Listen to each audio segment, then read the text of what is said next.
The elk panicked, thrashing its antlers wildly as the swarm attacked with furious stings. The creature's cries echoed through the forest, a sound of pain and desperation. Its powerful legs tried to carry it away, but the bees clung to its body, wings buzzing with deadly persistence. Every second was critical. Without help, the elk's strength would soon fade. That's when the forest rescue team, who had been nearby on a patrol, heard the distressing cries. They rushed toward the sound, their hearts pounding. As they arrived, the sight was shocking. The giant elk covered in bees, its eyes filled with fear. The rescuers knew they had to act fast, or the animal would not survive. One rescuer used smoke canisters, a technique to disorient the swarm. Thick clouds rose into the air, forcing many of the bees to scatter. Another rescuer bravely moved closer with protective gear, using a special spray to drive the remaining swarm away from the elk's body. Step by step, the team cleared the venomous bees while others prepared medical supplies. Finally, the elk collapsed from exhaustion, its body trembling. The rescue team carefully treated the dozens of sting wounds, applying soothing medicine and checking for signs of venom shock. They brought water to the suffering animal and stayed by its side until its breathing slowed and strength began to return.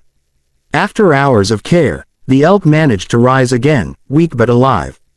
It lifted its head, eyes calm, as if recognizing the humans who had saved its life. Slowly, it trotted back toward the forest, leaving the rescue team filled with relief and pride. This dramatic rescue was not just about saving one animal, it was a reminder of the courage and compassion needed to protect wildlife from the dangers they face.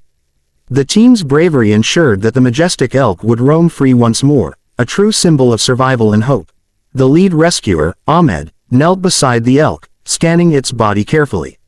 "We need to act quickly," he told his team. "The venom is spreading, and exhaustion could kill it." His words carried the weight of urgency. Wildlife rescues were never simple, but this was particularly dangerous. Venomous bees could cripple even the strongest of animals within hours. The team set to work. One member rushed back to their vehicle to bring additional medical supplies, antihistamines, antiseptics, and cooling packs. Another carefully poured fresh water into a shallow container, encouraging the elk to drink. At first, the creature hesitated, its large, dark eyes filled with mistrust. But as Ahmed moved slowly, his voice low and steady, the elk dipped its muzzle and drank. That small gesture gave everyone hope. Still, the challenges mounted. The bees had not all dispersed.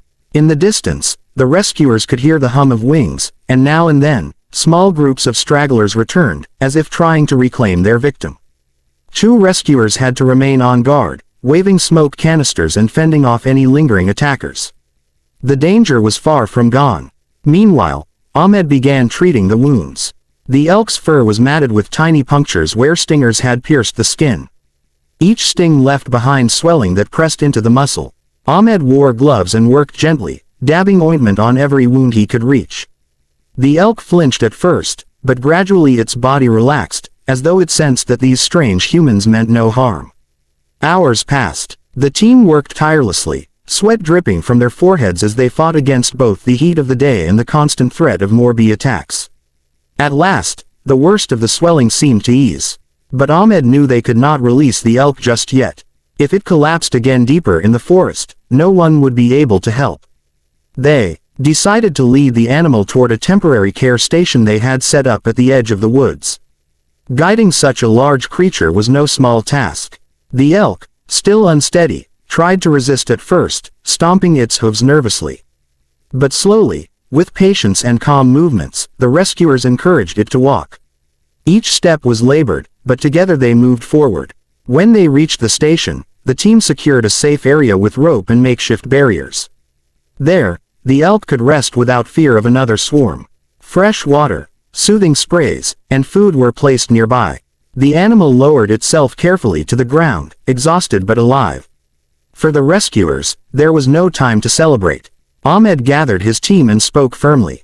"This rescue isn't finished. The venom can still spread. We'll need to monitor it through the night." And so, they prepared for a long vigil. As the forest darkened and the sounds of nocturnal creatures rose, the team rotated shifts. Some kept watch with flashlights, others recorded the elk's breathing and heart rate. Each small sign of improvement, A steadier breath, a flick of the ears, the gradual return of strength, felt like a victory. But in the early hours of the night, disaster nearly struck again. A sudden rustling in the distance alerted the team. The sound grew louder, branches snapping as something moved quickly toward them. Everyone tensed, fearing that predators might be drawn to the weakened elk. Out of the darkness came a pair of glowing eyes. A wolf pack had caught the scent. They circled cautiously, their low growls sending shivers through the night. The rescuers moved instantly into action, banging metal containers and shining bright lights to scare the predators away. The wolves lingered, hungry and frustrated, but eventually retreated into the forest's shadows.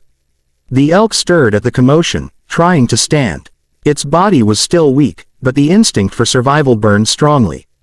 Ahmed placed a hand gently on its side, whispering, "Not yet, friend. Rest. You've come too far to fall now." By dawn, the first rays of sunlight lit the camp. The elk rose slowly, this time with more steadiness in its legs. It shook its massive antlers, as though reclaiming its pride. The team erupted in relieved smiles. They had made it through the night, and the animal's chances were now strong. After final treatments and observation, Ahmed and his team prepared to release the elk.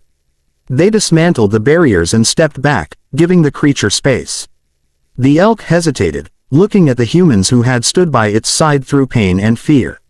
For a moment, it was as if a silent connection passed between them, a bond formed not through words, but through trust and survival. Then, with a powerful leap, the elk bounded forward. Its hooves struck the earth with renewed strength as it disappeared into the trees. The rescuers stood quietly, their hearts full. They had not just saved a life, they had protected a symbol of the wild. Ahmed turned to his team, his voice steady but proud. "This is why we do what we do. Every rescue reminds us that we share this world, and it's our duty to protect it." The forest, now calm again, carried the echoes of their triumph. The swarm of venomous bees had nearly claimed a life, but the courage and determination of the rescue team had turned tragedy into hope.